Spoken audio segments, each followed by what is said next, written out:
first it came out, I had one just an article. Then all of a sudden they released the video footage by the time we got together, and it's a whole nother ball game. You know, I don't know if you guys saw that video footage of it. But yeah, the deputy. It was righteous. It was righteous. Yep. It was righteous. Yep. Real quick, it is well, you know what? I'm not even going to ask you to do that because I know you doing what you can right now. I was going to ask you to play the audio at least. But for those who don't know, Mr. Cure, and it's a pretty sad story because the brother was locked up, I think, for 16 years. Yes. Unjustly for a crime he didn't commit. Yes. Like many other brothers. He was exonerated due to the Innocence Project. They came in and fought that battle for him, and he got out after 16 years. And it was interesting because me and my wife were watching. It was two brothers, two biological brothers. Both did. I think one did 28 and one did 20. And then a Leonard Cure story, it popped up. And we was like, well, God damn it. I was trying to tell my wife, out of all the men that got exonerated, I want to say 60% of them were black men, which, you know, it makes you rethink this whole thing of, well, everybody in jail say they didn't do it. Right. In Mr. Cure's case, the prosecution, they said, withheld evidence. They wouldn't let witnesses who gave him alternate alibis testify in court. Just a gang of bullshit. And so we could imagine, you know, what 16 years can do to a man in jail. I mean, Felice Johnson was in there for longer than 16 years, and he can't do nothing but talk about man ass and throwing shit at people. Mind you, Felice wasn't supposed to be in there that long. He did shit in there to get him more time. But continue. Right, because he just had an affinity for ass. But boy booty. Yeah, go ahead. The Gucci. But you know, Mr. Cure, you know, he got out, and you know, part of me feels like this is a case of maybe institutionalization or PTSD. Sure. You know, imagine being in prison and you got these fucking COs, and I don't like to paint with a broad brush and say that all of them are bad, but you do have some that get in there, and it's a power trip. When you know, there was a famous experiment, you know, these college students did years ago.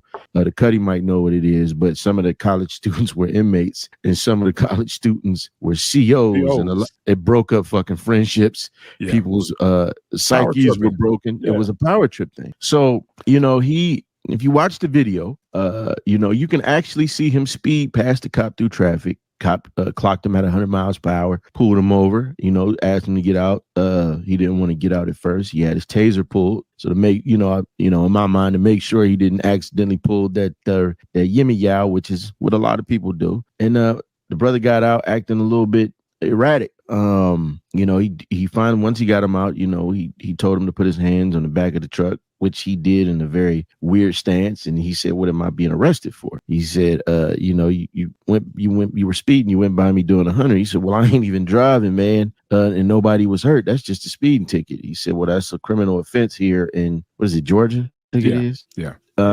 Criminal offense in Georgia. And he just kept on, wouldn't comply. And the officer started tasing him. I don't know what this brother was on, if he was on anything or maybe just a strong cat, but that taser did nothing. He turned around and grabbed the officer, who then tried to grab his baton. And he had this officer in the mankind hold with the Socko. He put Socko in his throat. It was like, yeah, bitch. Yeah, bitch. Yeah, bitch.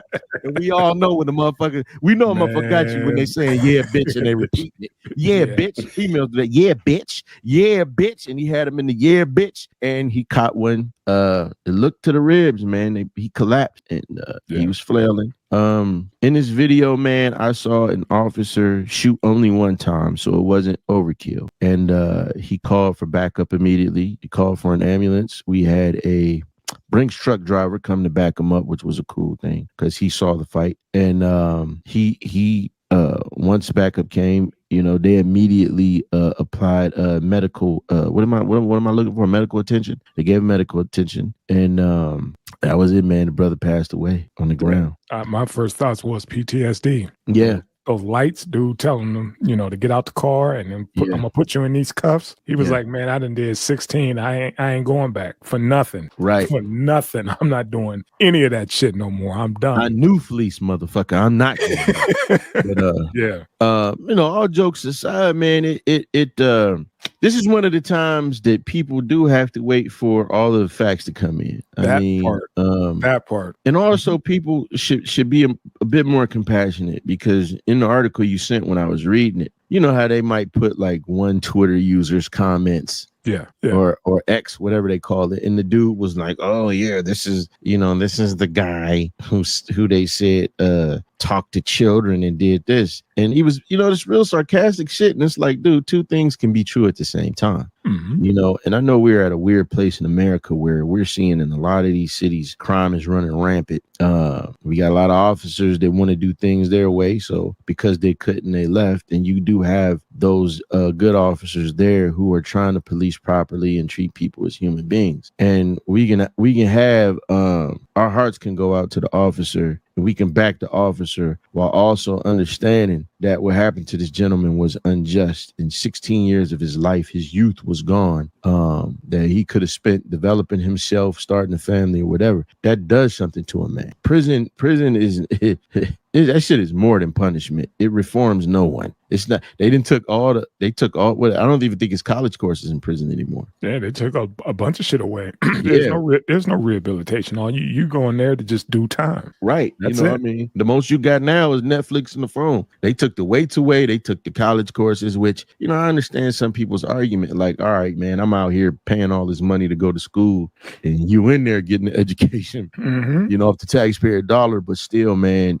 if the goal is to reform and rehabilitate, then some exceptions are gonna have to be made, man. But something was going on with the brother, man, and traumatized. Yeah, that's all plain and simple. That's what I said.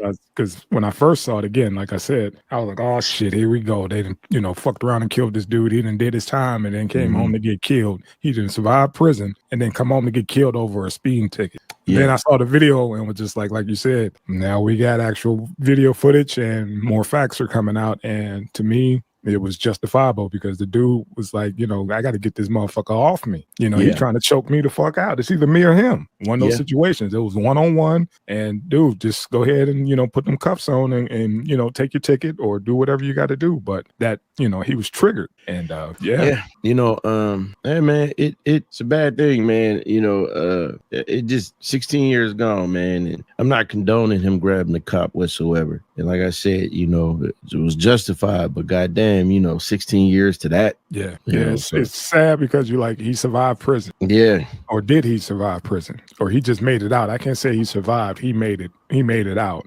Yeah. And to come home to this shit, so it's fucked up situation all the way around. Go ahead, man. Go ahead, Cuddy. It's like the same reason why he probably overreacted to this police officer, just that thought of going back to prison should be the same reason why you shouldn't be driving 100 fucking miles an hour. Yeah. Hey, yeah. Yeah. You should be getting a ticket for going too slow.